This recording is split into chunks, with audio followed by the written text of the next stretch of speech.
야담 선녀를 찾아주신 여러분 환영합니다. 구독과 좋아요 부탁드립니다. 그럼 오늘의 이야기 속으로 풍덩 빠져볼까요? 경신년의 겨울은 살을 애는 듯 매서웠습니다. 칼날 같은 눈발이 뺨을 때리고 얼어붙은 흙바닥은 발을 내디딜 때마다 바스라집니다. 연화는 최진사댁 뒷담 아래 멈춰 섰습니다. 손끝은 이미 감각이 없습니다. 그녀는 젖은 흙을 딛고 담벼락을 움켜쥐었습니다. 거친 돌벽이 손바닥을 긁고 지나가지만 멈출 수 없습니다. 담을 넘자마자 그녀는 몸을 낮춰 웅크렸습니다. 눈보라 소리 사이로 낡은 광에서 둔탁한 소리가 새어나옵니다. 무거운 물체가 바닥을 긁는 소리, 그리고 억눌린 신음이 이어집니다. 연화는 숨을 죽인 채 광 쪽으로 발을 옮깁니다. 발밑에 눈이 뽀드득 소리를 낼 때마다 그녀는 멈춰서서 주위를 살핍니다. 광문 틈새로 희미한 불빛이 새어나오고 그 안에서 들려오는 기이한 소음이 밤 공기를 가릅니다. 그녀는 벽에 등을 바짝 붙이고 광안을 향해 한 걸음 더 다가갑니다. 안에서 벌어지는 일은 무엇인가? 광문 틈으로 스며드는 찬 공기가 연화의 폐부를 찌릅니다.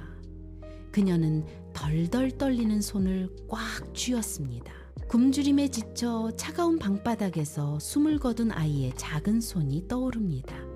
연화는 입술을 깨물어 피를 냈습니다.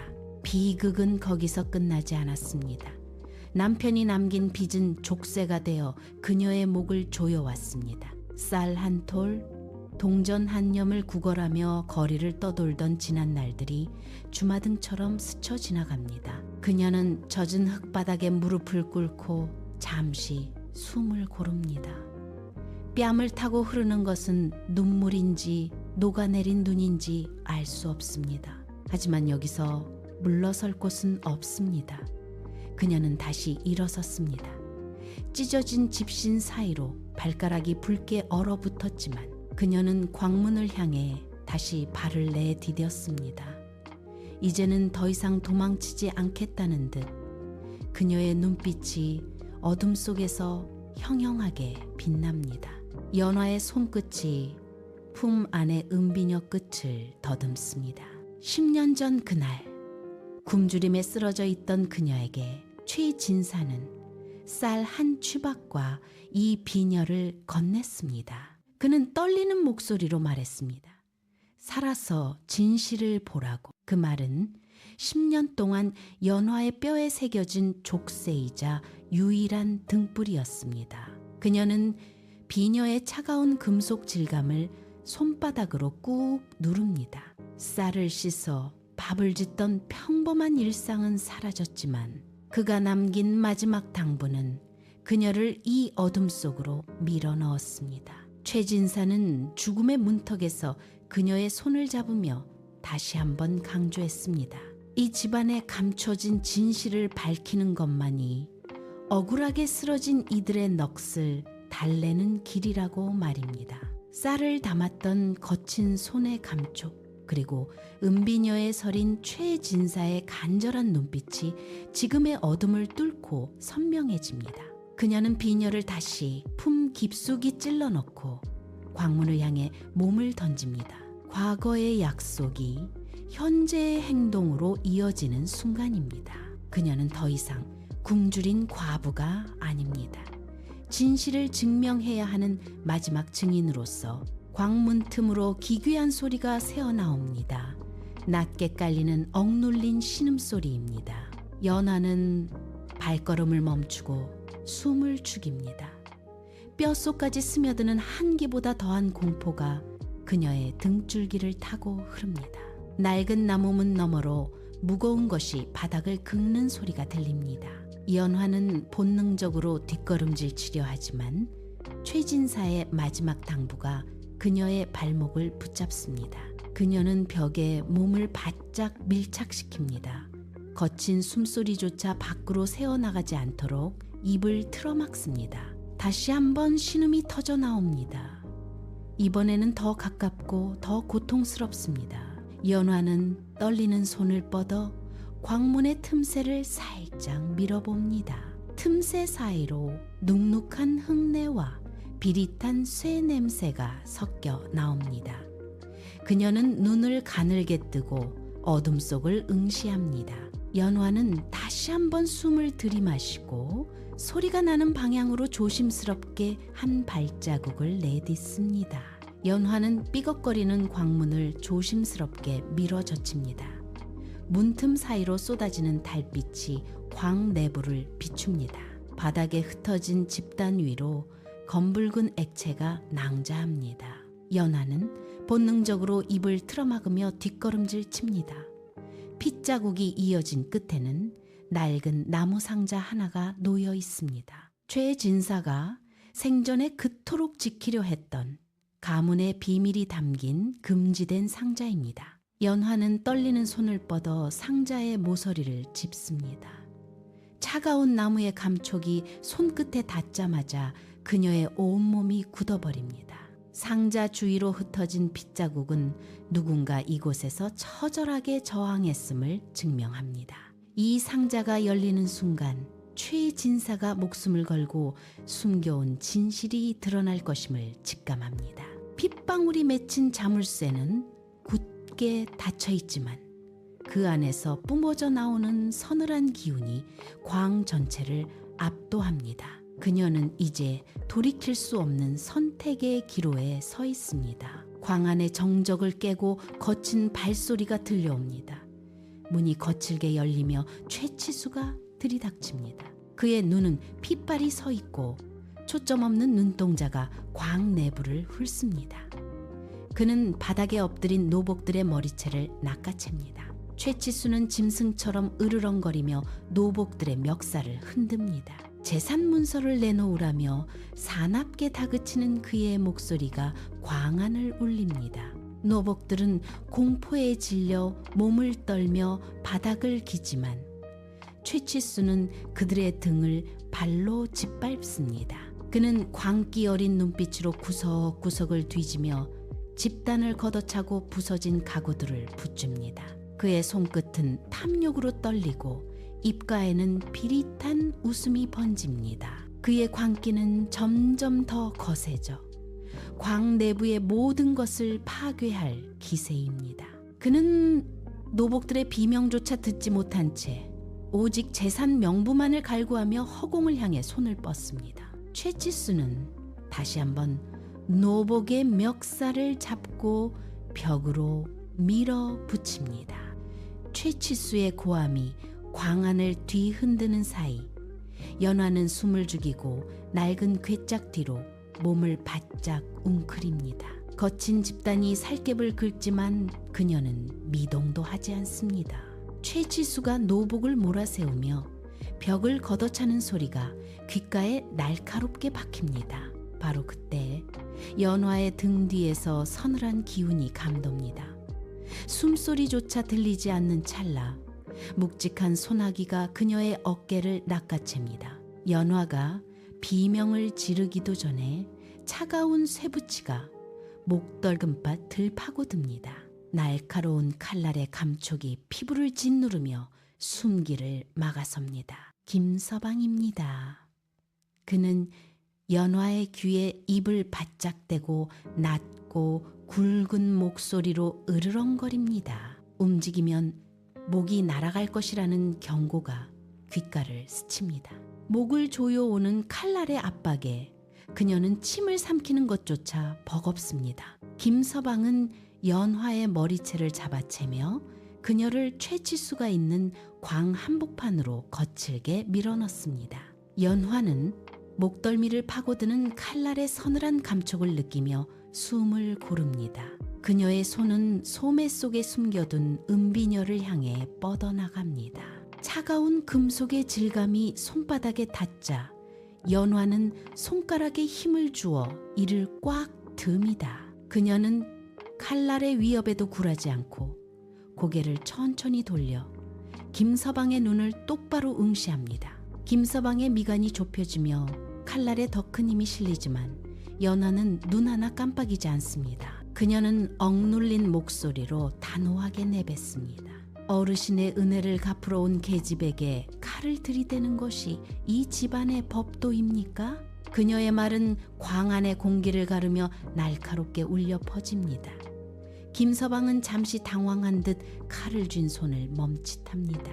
연화는 그 틈을 놓치지 않고 꿋꿋하게 허리를 펴며 그를 밀어내듯 쳐다봅니다. 김서방은 짐짓 위협적인 태도를 취하지만 연화의 당당한 기세에 눌려 뒷걸음질을 칩니다. 김서방은 연화의 당당한 기세에 잠시 멈칫하다가 이내 거칠게 그녀의 어깨를 밀쳐버립니다. 연화는 중심을 잃고 비틀거리며 광 안쪽 어둠 속으로 굴러떨어집니다. 그녀의 손끝이 바닥을 짚으며 멈춘 곳은 최진사가 그토록 지키려 했던 낡은 상자 앞입니다. 최치수의 고함이 광 밖에서 다시금 날카롭게 쏟아집니다. 연화는 뒤를 돌아볼 겨를도 없이 상자의 표면을 더듬습니다. 차갑고 딱딱한 나무의 결이 손바닥에 닿습니다. 그녀는 숨을 몰아쉬며 상자 중앙에 박힌 녹슨 자물쇠를 움켰습니다. 손가락 끝에 맺힌 땀이 미끄러지지만 연화는 이를 악물고 자물쇠를 비틀어 돌립니다. 그녀는 상자의 뚜껑 틈새에 손가락을 끼워 넣고 온 힘을 다해 젖힙니다. 연화는 상자 안을 들여다보기 위해 상체를 바짝 숙입니다. 등 뒤에서 다가오는 김서방의 거친 발소리가 점점 가까워지지만 상자 뚜껑이 완전히 젖혀지자 퀴퀴한 곰팡내와 함께 낡은 종이 냄새가 코를 찌릅니다. 연화는 금빛 찬란한 금괴를 기대하며 눈을 크게 뜨지만 그 안에는 번쩍이는 금속 대신 촘촘하게 글씨가 적힌 두꺼운 명부들이 겹겹이 쌓여 있습니다. 그녀의 손이 떨리며 맨 위에 놓인 명부를 집어 올립니다. 종이 끝은 달아있고 그 위에는 최씨 가문의 낙인이 찍힌 붉은 인장이 선명하게 박혀 있습니다. 연화는 인장을 손가락으로 문지릅니다. 딱딱하고 차가운 인장의 감촉이 손끝을 타고 전해집니다. 명부를 펼치자 빼곡하게 적힌 지명과 이름들이 드러납니다. 그것은 단순한 재산 목록이 아니라 마을 사람들의 논과 밭, 그리고 그들이 대대로 읽어온 집터의 기록입니다. 연화는 명부의 페이지를 빠르게 넘깁니다. 잉크가 번진 자국 사이로 수탈의 흔적이 고스란히 묻어납니다. 금괴를 찾으려던 최치수의 광기가 사실은 이 명부를 독점하여 마을 전체를 소나귀에 넣으려던 탐욕이었음이 명확해집니다. 연화는 명부를 가슴에 바짝 끌어안습니다. 종이의 거친 질감이 그녀의 손바닥에 닿으며 이 상자가 단순한 보물함이 아니라 수많은 이들의 삶을 쥐고 흔드는 치부의 증거임을 실감합니다. 연화는 숨을 죽인 채 명부의 마지막 장을 조심스럽게 넘깁니다. 잉크가 마른 자국들 사이로 정갈하면서도 힘있게 눌러쓴 글씨들이 나타납니다. 연화는 자신의 눈을 의심하며 손가락으로 글자를 하나하나 짚어내려갑니다. 마지막 칸, 그곳에는 분명하게 연화의 이름이 적혀 있습니다. 그녀의 호흡이 순간 멈춥니다. 10년 전 최진사가 건넸던 은비녀와 쌀 한 줌이 머릿속을 스칩니다. 그저 가난한 과부를 향한 일시적인 동정이 아니었습니다. 최진사는 이미 이날을 예견하고 자신의 운명을 이 명부와 연결해 두었던 것입니다. 연화의 손이 명부를 쥔 채 미세하게 떨립니다. 종이의 서늘한 감촉이 손바닥을 타고 온몸으로 퍼져나갑니다. 그녀는 명부를 가슴 깊숙이 밀착시킵니다. 이제야 왜 최진사가 죽음을 앞두고 자신에게 진실을 보라고 했는지 그 깊은 뜻이 가슴을 찌르듯 다가옵니다. 광 안에 차가운 공기가 그녀의 뺨을 스치지만 연화는 명부의 마지막 칸을 다시 한번 눈에 새기며 굳게 입술을 다뭅니다. 연화가 명부를 쥔 손에 힘을 주는 순간 등 뒤에서 묵직한 발소리가 멈춥니다. 칼을 쥐고 있던 김서방의 손이 눈에 띄게 떨리더니 이내 쇳소리 섞인 한숨과 함께 무릎이 바닥에 닿는 소리가 들립니다. 그는 칼을 거두고 고개를 깊이 숙입니다. 연화가 천천히 뒤를 돌아보자 김서방은 흙먼지 묻은 바닥에 이마를 댄 채 거칠게 숨을 몰아쉬고 있습니다. 그는 억눌린 목소리로 입을 뜹니다. 상감마저 외면한 진실을 어르신께서는 오직 그대에게만 맡기셨소. 김서방의 말은 광안의 차가운 공기를 가르며 연화의 귓가에 박힙니다. 그는 고개를 들어 연화를 똑바로 응시합니다. 그의 눈동자에는 그간의 살기 대신 깊은 회한과 절박함이 서려 있습니다. 최 진사가 죽음을 앞두고 남긴 마지막 유언은 단순한 재산 분배가 아니었습니다. 김서방은 떨리는 손으로 품속에서 낡은 서찰 한 장을 꺼내 연화의 발치에 내려놓습니다. 그것은 최 진사가 마지막으로 남긴 증언록입니다. 연화는 그 서찰을 내려다보며 명부를 품에 더 깊숙이 안습니다. 이제 그녀는 단순한 과부가 아니라 최 진사의 뜻을 이어받은 증인이자 심판자가 되었습니다. 김서방의 고백이 끝나자 광안에는 무거운 정적이 내려앉습니다. 흙먼지가 공중에 부유하고 연화의 거친 숨소리만이 좁은 공간을 채웁니다. 바로 그 순간 광의 육중한 나무 문이 굉음을 내며 밖에서부터 걷어차입니다. 빗장이 부러지는 소리와 함께 문짝이 벽에 부딪혀 비명을 지릅니다. 문틈 사이로 최치수가 모습을 드러냅니다. 그의 눈은 핏발이 서 있고 손에는 횃불을 쥔 채 광 안을 훑습니다. 바닥에 무릎을 꿇고 있던 김서방은 최치수의 기세에 눌려 어깨를 움츠립니다. 최치수는 횃불을 높이 치켜들며 연화를 향해 성큼성큼 다가옵니다. 그의 발걸음마다 흙바닥이 패이고 광 안의 공기는 순식간에 살기로 얼어붙습니다. 최치수는 연화의 앞을 가로막고 선 채 횃불의 열기를 그녀의 얼굴 가까이 들이밉니다. 최치수의 거친 호흡이 연화의 귓가에 닿고 그는 당장이라도 무엇인가를 짓밟을 듯한 기세로 연화를 내려다봅니다. 광안은 이제 폭발하기 직전의 화약고처럼 팽팽한 긴장감으로 가득 찹니다. 최치수의 입에서 짐승의 포효와도 같은 괴성이 터져나옵니다. 그는 횃불을 바닥에 내팽개치고 연화를 향해 굶주린 맹수처럼 달려듭니다.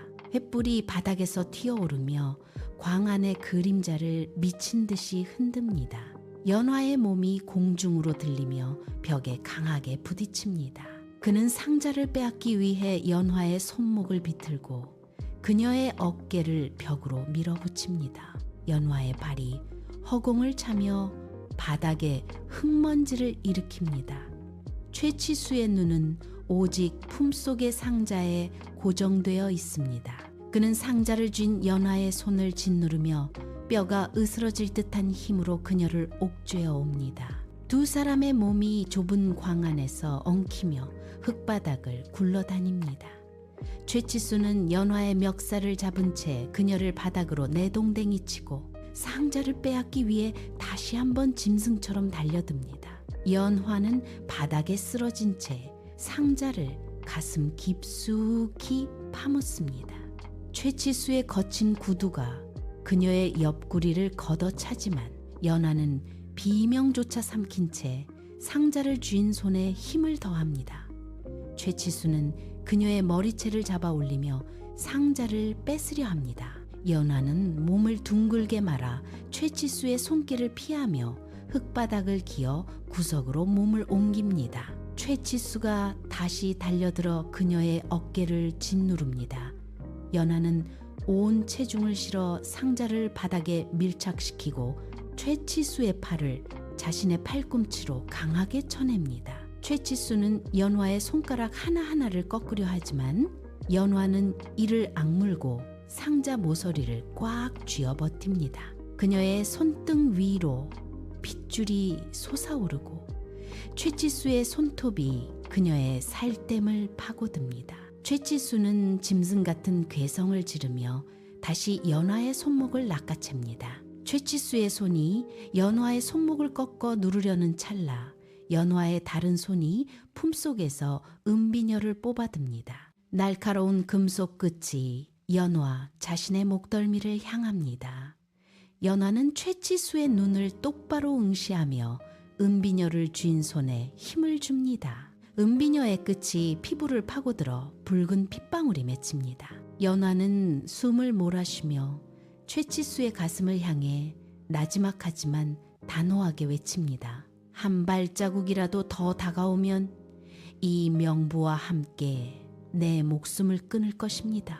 최치수의 손이 공중에서 멈춥니다. 그는 씩씩거리는 숨을 몰아쉬며 연화의 목에 닿은 은비녀를 노려봅니다. 연화는 은비녀를 쥔 손을 조금도 떨지 않은 채 상자를 품에 안고 벽을 등진 채 버팁니다. 광 안의 공기가 얼어붙은 듯 정적에 잠깁니다. 최치수는 명부를 빼앗기 위해 다시 손을 뻗으려 하지만 연화가 은비녀를 목에 더 깊숙이 들이대자 주춤하며 뒷걸음질 칩니다. 연화의 눈빛은 죽음을 두려워하지 않는 결기로 가득 차 있습니다. 연화의 목에서 흐른 핏방울이 쇄골을 타고 흘러내립니다. 이 명부에 적힌 당신의 추악한 죄상을 온 천하에 낱낱이 알릴 것입니다. 내 목숨이 끊어지는 순간 이 집안의 치부 또한 세상 밖으로 드러날 것이니 그리 아십시오. 연화의 서슬퍼런 외침이 광안의 흙벽을 때리고 울립니다. 최치수는 짐승처럼 으르렁거리며 달려들려다 연화의 목을 파고드는 은비녀 끝을 보고는 멈칫합니다. 그의 눈동자가 불안하게 흔들립니다. 그는 손을 뻗어 명부를 낚아채려 하지만 연화가 은비녀를 더 깊이 찌르자 본능적으로 손을 거둡니다. 최치수는 거친 숨을 몰아쉬며 뒷걸음질 칩니다.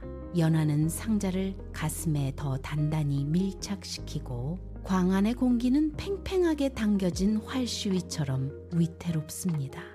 죽음을 불사한 연화의 결기에 최치수의 기세가 한풀 꺾입니다. 최치수가 다시금 흉포하게 으르렁거리며 달려들려던 찰나 담장 너머 먼 곳에서 둔탁한 발소리와 함께 관군들의 함성이 들려옵니다. 연화는 품속에서 미리 준비해둔 연통을 꺼내 광의 틈새로 쏘아 올립니다. 붉은 불꽃이 밤하늘을 가르며 날카로운 소리를 내자 광의 정적이 깨집니다. 최치수의 눈동자가 크게 흔들립니다. 그는 광의 문을 향해 고개를 돌리며 뒷걸음질 칩니다. 함성은 점점 가까워지고 횃불을 든 관군들이 담장을 넘어 마당으로 쏟아져 들어옵니다. 연화는 상자를 쥔 손에 힘을 주며 최치수를 향해 한 걸음 더 다가갑니다. 당신의 시간은 이제 끝났습니다. 관군들의 거친 숨소리와 발소리가 광의 벽을 두드리기 시작합니다. 최치수는 문 밖을 향해 도망치려 하지만 연화는 그의 앞을 가로막으며 퇴로를 차단합니다. 광 안으로 들이닥친 관군들의 함성이 최치수의 고막을 때립니다. 그는 짐승처럼 날뛰며 광안을 배회하지만 이미 사방은 포위되었습니다. 연화는 은비녀를 내리고 관군들이 광의 문을 부수고 들어오기를 기다리며 최치수의 일그러진 얼굴을 똑바로 응시합니다.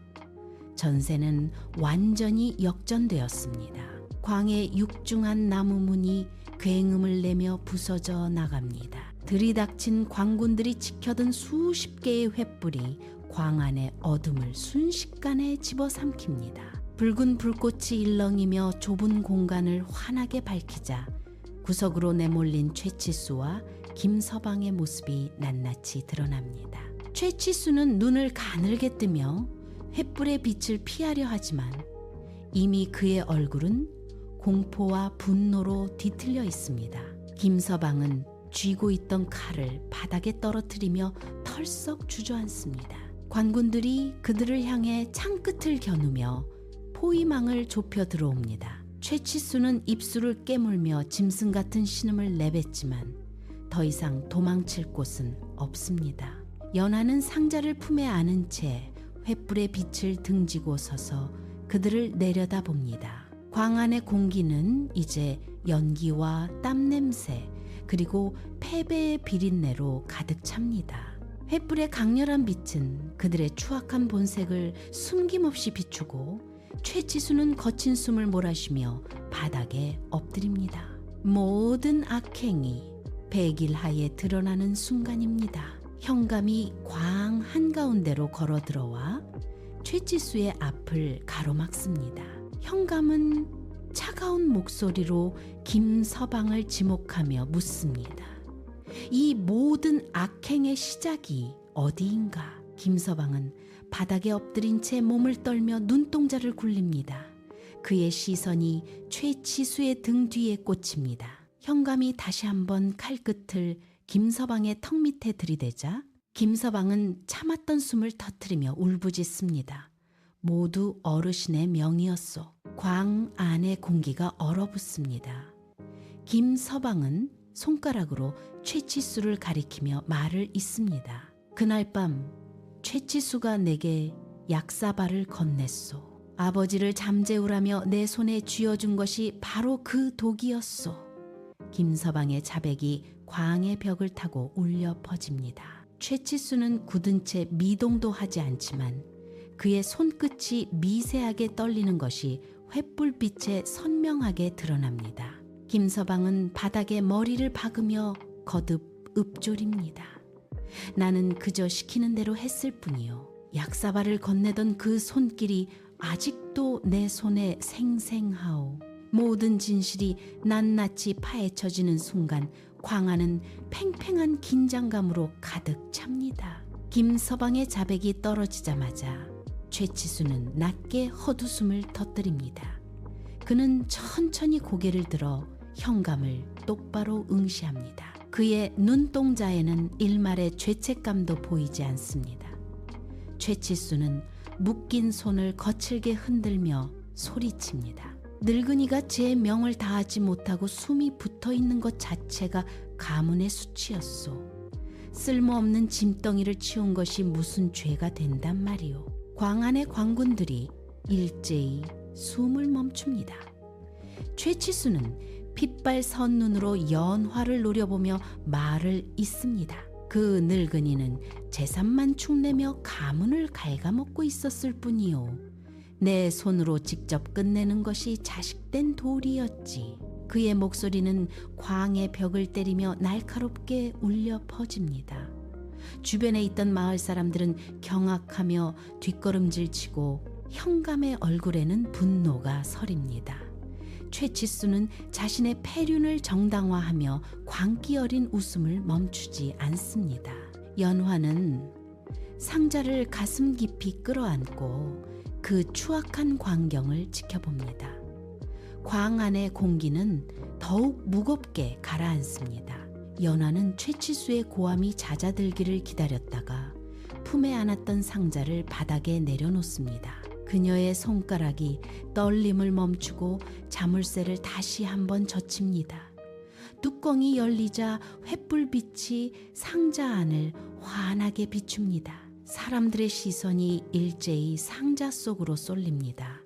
금괴나 은덩이는 보이지 않습니다. 그곳에는 낡은 종이 뭉치와 붉은 인장이 가지런히 놓여 있습니다. 연화는 가장 위에 놓인 문서를 꺼내 펼칩니다. 그것은 금은보화가 아닌 굶주린 백성들의 집문서와 빼앗겼던 땅 문서들이었습니다. 연화는 떨리는 목소리로 문서를 읽어 내려갑니다. 이것은 어르신께서 평생을 바쳐 지켜온 이 땅의 뿌리요. 당신이 탐욕으로 짓밟으려 했던 백성들의 삶이 여기 모두 적혀 있소. 문서마다 찍힌 최진사의 인장이 횃불 아래 선명하게 빛납니다. 최치수는 넋을 잃고 문서를 응시하다가 비틀거리며 뒤로 물러납니다. 그가 그토록 찾아 헤매던 재산의 실체가 자신의 파멸을 증명하는 증거였음을 깨달은 것입니다. 광안의 사람들은 문서를 확인하며 탄성을 내뱉습니다. 연화는 문서를 높이 들어 올리며 최치수를 향해 단호하게 선언합니다. 당신의 탐욕은 여기서 끝이요. 현감의 서슬퍼런 명령이 떨어지자마자 관군들이 최치수와 김서방에게 달려듭니다. 굵은 밧줄이 그들의 팔을 거칠게 휘감습니다. 최치수는 끝까지 발버둥치며 고함을 지르지만 관군들은 그의 어깨를 짓눌러 바닥에 무릎을 꿇립니다. 김서방은 고개를 떨군 채 아무런 저항도 하지 못하고 밧줄에 묶인 손을 모읍니다. 관군들은 그들의 뒷덜미를 거칠게 잡아 광 밖으로 끌어냅니다. 최치수의 발이 바닥을 긁으며 흙먼지를 일으킵니다. 광의 문턱을 넘어서는 순간 그의 몸은 어둠 속으로 완전히 사라집니다.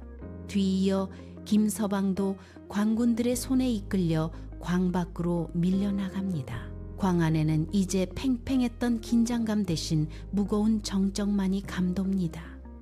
횃불의 불꽃이 흔들리며 벽면에 비친 그림자들을 길게 늘어뜨립니다. 마을 사람들은 굳게 닫힌 광의 문을 응시하며 비로소 깊은 숨을 내뱉습니다. 밖에서는 최치수의 외침이 점점 멀어집니다. 연화는 바닥에 주저앉아 거칠어진 숨을 고릅니다. 광을 가득 채웠던 악의 기운이 거치고 마을에는 다시금 평온한 밤에 정적이 찾아옵니다. 연화는 광의 문을 활짝 열고 마을 사람들을 너른 마당으로 불러 모읍니다. 사람들은 횃불을 들고 하나둘 모여들어 연화의 손에 들린 뭉치들을 바라봅니다. 연화는 마당 한가운데 놓인 커다란 무쇠 화로에 불을 지핍니다. 불꽃이 타닥거리며 솟아오르자 그녀는 최치수가 백성들을 또람했던 채권 문서들을 한 움큼씩 집어듭니다. 연화의 손이 화로 위에서 멈칫하다가 이내 문서를 불길 속으로 던져 넣습니다. 종이는 순식간에 노란 불꽃에 휩싸여 오그라듭니다. 잉크로 적힌 비제 액수와 낙인들이 불길 속에서 검게 타들어가며 재가 되어 흩어집니다. 종이가 타는 매캐한 냄새가 차가운 겨울 공기를 가득 채웁니다. 불길이 거세질수록 연화의 손길은 더욱 단호해집니다. 마지막 한 장까지 화로 속으로 사라지자 그녀는 불꽃을 내려다보며 숨을 깊게 들이마십니다. 억눌렸던 삶의 무게가 불꽃과 함께 잿더미로 변해가는 것을 확인하며 사람들의 굳게 닫혔던 입술 사이로 거친 숨이 터져나옵니다. 연화는 불길을 등지고 서서 사람들을 향해 고개를 끄덕입니다. 이제 그들의 어깨를 짓누르던 부당한 빚의 굴레는 흔적도 없이 사라졌습니다. 화로의 불길이 더욱 거세게 치솟으며 마당을 붉게 물들입니다. 불꽃이 춤을 출 때마다 사람들의 눈동자 속에서 일렁이는 그림자가 사라집니다. 한 노인은 타오르는 재를 멍하니 바라보다가 천천히 눈가에 맺힌 물기를 닦아냅니다. 곁에 서 있던 젊은이는 주먹을 꽉 쥐었다가 천천히 펴며 이제는 아무것도 얽매이지 않은 빈 손바닥을 내려다봅니다. 문서가 모두 타버린 화로 안에는 붉은 숫덩이들만이 남았습니다. 마을 사람들은 서로의 눈을 맞추며 말없이 고개를 끄덕입니다. 10년 동안 짓눌려왔던 어깨가 비로소 가벼워진 듯 사람들은 꼿꼿하게 허리를 뜹니다. 연화는 화로 옆에 서서 그들의 변화를 조용히 지켜봅니다.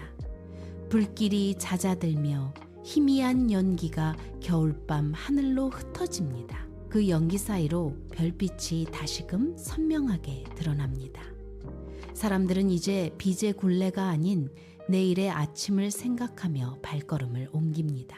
마당에는 정적 대신 낮은 안도의 한숨과 희망 섞인 속삭임이 감돕니다. 연화는 멈추지 않았습니다. 그녀는 마을의 남은 자원을 모아 상단을 조직했습니다. 짐을 가득 실은 수레가 마을 어귀를 지나고 연화는 직접 장부를 살피며 물자의 흐름을 조율합니다. 그녀는 수레에서 쌀가마를 내려 굶주린 이들의 손에 쥐어줍니다. 쌀알이 거친 손바닥 위로 쏟아지고 사람들은 허겁지겁 그것을 받아 안습니다. 연화는 빈민들의 집을 일일이 찾아가 땔감을 나누고 부서진 문짝을 고치도록 돕습니다. 망치질 소리가 마을 곳곳에서 울려 퍼지며 활기가 돌기 시작합니다. 이어 연화는 마을 한 구석에 빈터를 다져 학당을 세웠습니다.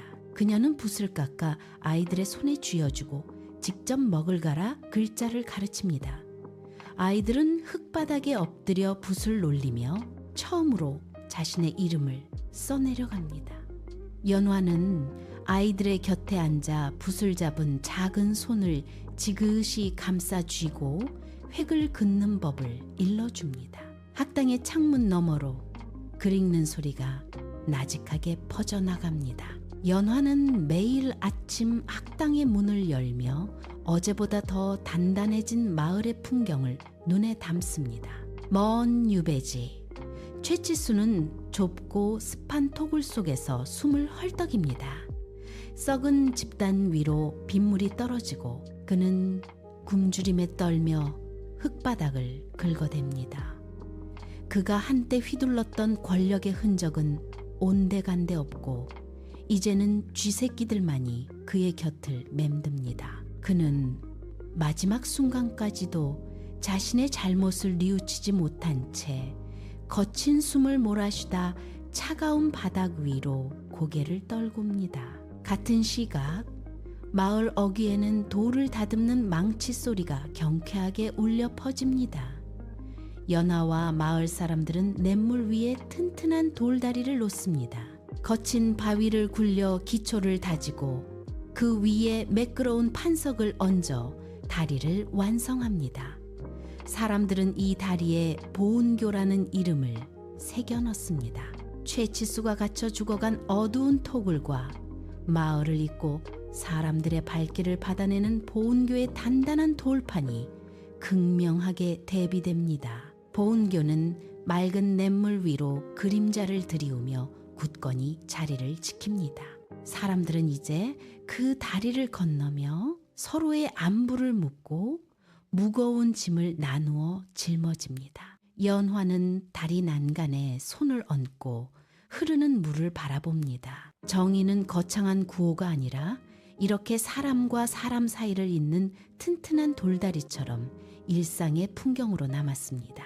연화의 머리칼은 눈처럼 하얗게 새었지만 그녀의 눈빛은 여전히 그 겨울밤의 횃불처럼 형형합니다. 그녀는 매일 아침 사당에 물 한 그릇을 올립니다.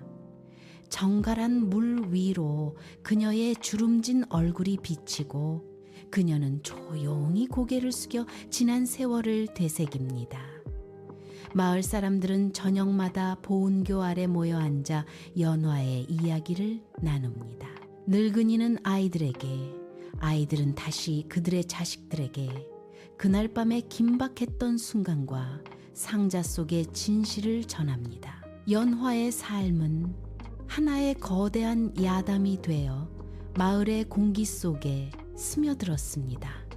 누군가 붓을 들어 기록하고 세월이 흘러 모든 것이 변해도 마을 사람들은 여전히 보은교를 건널 때마다 멈춰 서서 흐르는 물을 내려다봅니다. 그들은 묻습니다.